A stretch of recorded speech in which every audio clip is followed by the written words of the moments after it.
आलू एक लाभजनक चाष बर्तमान परिस्थिति रे चेरु आलू प्रस्तुत होबार समय गछ 35 रु 40 दिन मध्य थरे एवं द्वितीय रूपे 55 रु 60 दिन मध्य सल्फर 50 स्प्रे करने निहाती आवश्यक। सल्फर 50 रे रही 50% पोटासियम सल्फेट। यह एकर पिछा 1 केजी आवश्यक करिथाए।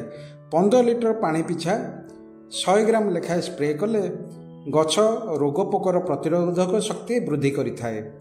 आलू रे चमक आसे, आलू को उत्तम आकार प्रदान करे, आलूर बाह्य आस्तरण चोपा को सुदृढ़ करिथाए, जहा फल रे आलू रे देखा जाउथुवा प्रमुख जादुरा रोग को मध्य सुरक्षा प्रदान करिथाए। यह हार्मोन भली काम करिथाए। अपराह्न समय स्प्रे करा जिबा उचित।